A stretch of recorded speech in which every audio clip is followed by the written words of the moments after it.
start from Welcome Avenue. Welcome Rotonda. Dinanan yung unang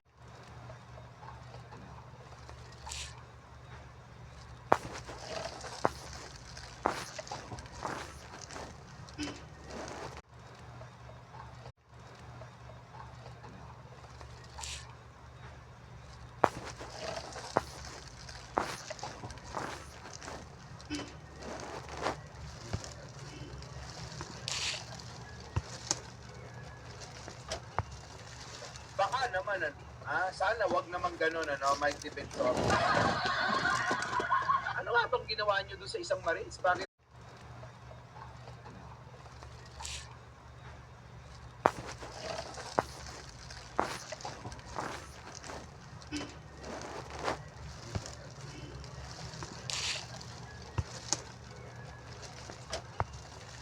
Baka naman, sana wag naman ganun, Mike Defensor.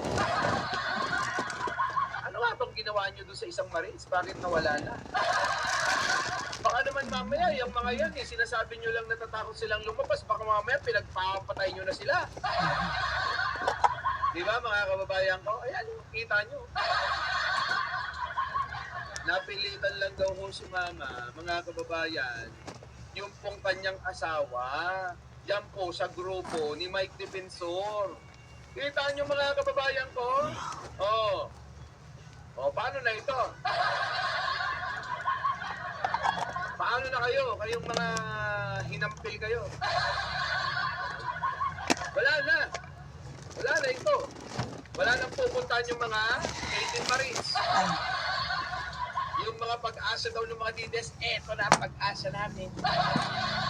Tuwan-tuwa yung mga DDS, mga kababayan. Meron kaming mga 18 Marines. Ito na ang talagang tatapos kay Bongbong Marcos.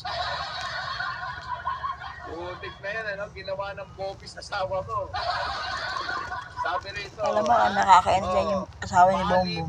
Yun ang malas eh. Dito, nasa Bingador. Nasa Bingador ba? Anyways, mga kababayan ko. Nasa bayan po nating napapanood dito sa Bingador. Yun ang malas yung asawa ni Bongbong. Ito na, mga kababayan ko. Yari na, mga kababayan. Matapos nga ho yan, mga kababayan ko, ang dami nilang palabas, press con dito, kaliwat kanan, harap likod, halos araw-araw, mayak-maya, oras-oras. Pepes, baka malimutan ko. Sumama ko, ha?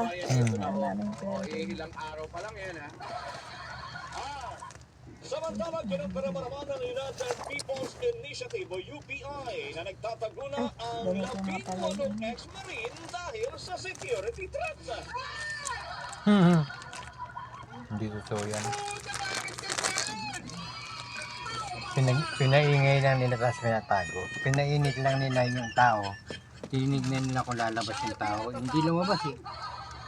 Ito yung, di ba ganyan din ang binibili ni Ate Marlene. Oo, para sa bayan. Akala nila lalabas ang tao. Hindi eh. Nagtago na lang sila. Kasi makukulong sila. Nagtago na lang. Kaya sila lumantad sa press con para ang tao painitin para lumabas sa kalye. Hindi lumabas eh. Hindi. Tago na yung katayo. Hindi kayo naniwala sa atin yung mga taong bayan. Nanood, di ba? Dapat kasi yung weekend tao lalabas sa kalye.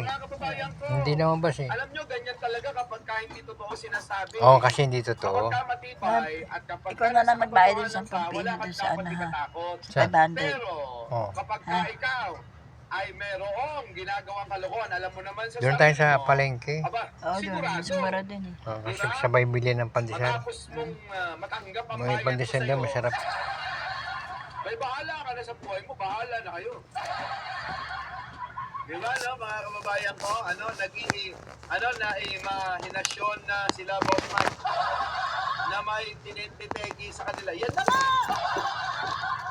May titegi, kung may titegi man sa inyo, alam nyo, sa kampo ni Duterte. Hindi gawain ng kampo ni Pangulong Bongbong ang pumatay ng tao dahil pro-life si Pangulo.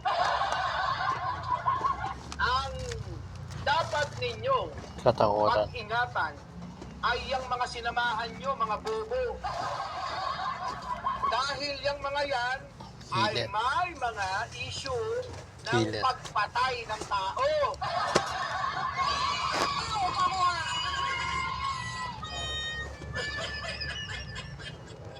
Nahihirapan akong iangat ang aking mga paa. Iminungkahi ng aking asawa na subukan ko ang leg support.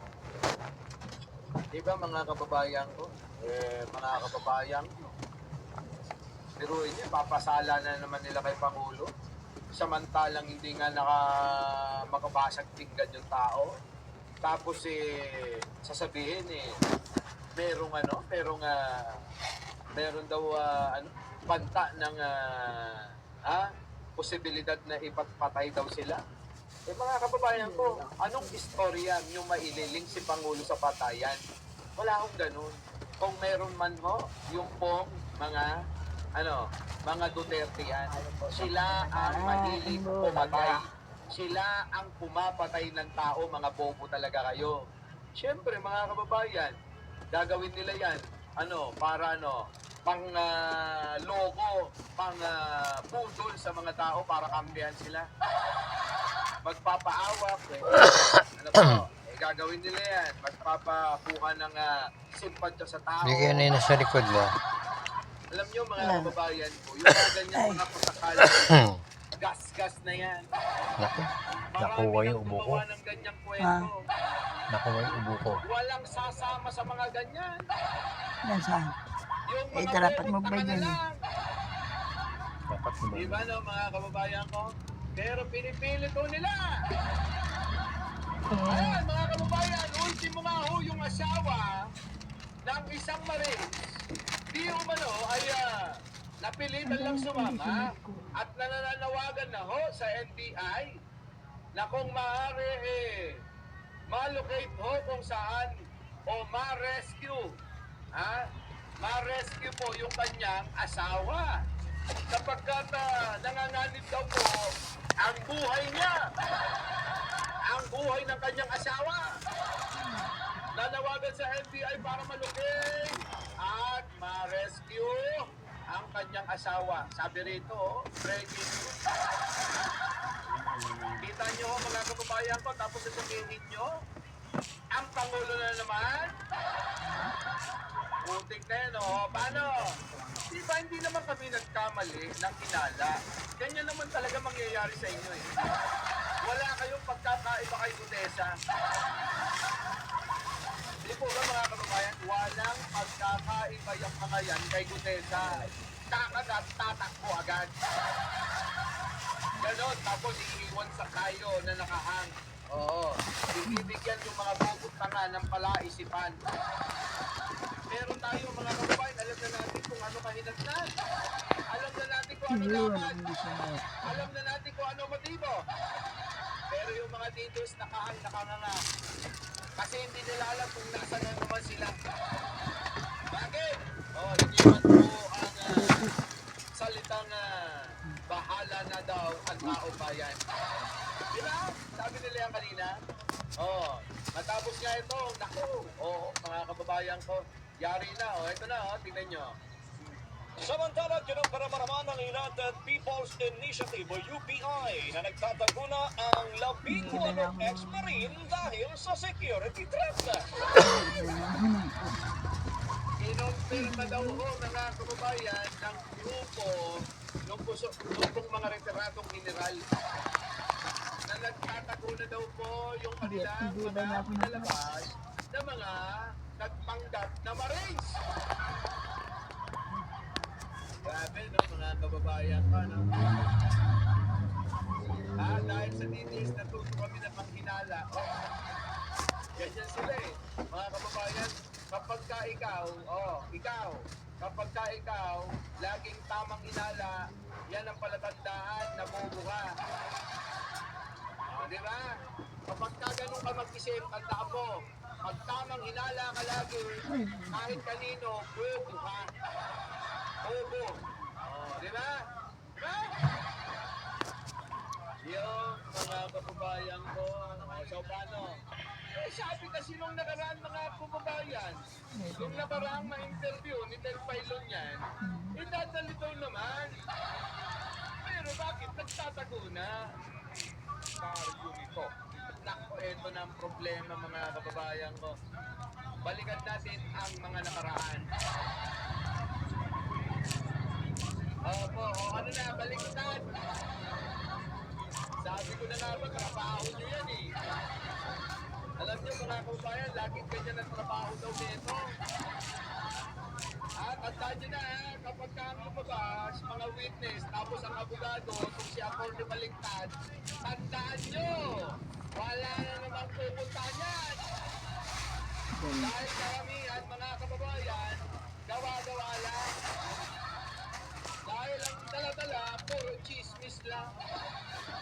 Ang dala-dala, marites lang. Eh, yun po kasi ang kaligayahan ng mga DDS. Yung marites, yung mga chismis. Pakinggan natin. Dapat kayo ba mismo to? Oo nga, dapat hindi pa ikaw kasi gumawa ng affidavit o hindi po. Isang notaryo po siya, isang Pascual, na ako po ay book counsel nila sa law firm na yan sa Bukati. Okay. And then, Di nyo ba napansin mga kababayan, halos lahat ng DDS isa itsura. Kaloy. ito kung labing walong ito, nakakawag ng ombudsman. Feeling ko na lumantad Sagot! Tama po.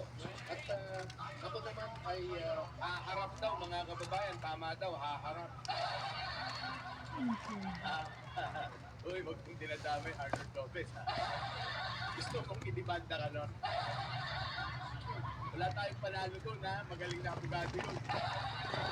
Kita nyo mga kababayan, kita ang nagtatago na eh. Sabi nung nakaraan mga kababayan, ang nagpapas daw. Inimbitan lang ng NBI dahil sa rekomendasyon ng ombudsman, biglang nagtago na yung mga yan. Natakot yata sila mga kababayan na hindi nila mapagkakasya yung 50 to 70 million na pera na laman daw ng maleta. Dahil mapapahiya po sila kasi hindi talaga kakasya. Putik na yan mga kababayan ko, halatang halata na sila.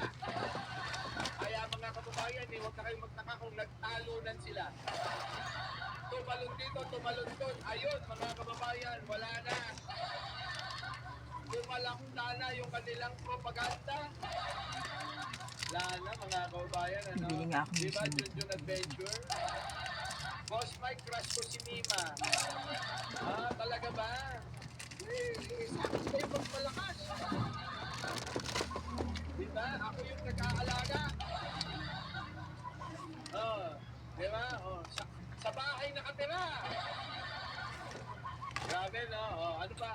para makasigurado na nagsasabi rin sila ng totoo, ay meron po akong pinanyayahan ng isang bishop, Bishop Efraim Cantero, para kausapin din sila. At So, ibig sabihin para maging legit dahil tinawag mo yung Hindi pa ako bishop. nakakainom. Ito naman si Balikot, para kang Bakit? putong, Uminom ka na ng kape, ah. mana. Hindi pa, Pero yun yung mga uminom na ako ng kape. Wala pa naman ng tiyan ko. tawagin daw yung bishop para maging legit yung sinasabi ng mga Bakit doon sa walong marines. palengke may kape doon tapos tinapay. Kaya mo?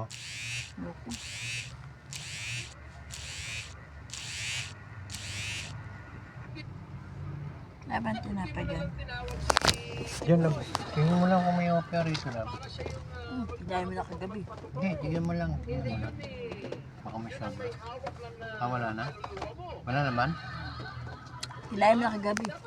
Nakita mo? Yun lang. Sabi mo, nagugutom ka na eh. Ay, oo nga. Kanina maga lang yun. Kaluluwa.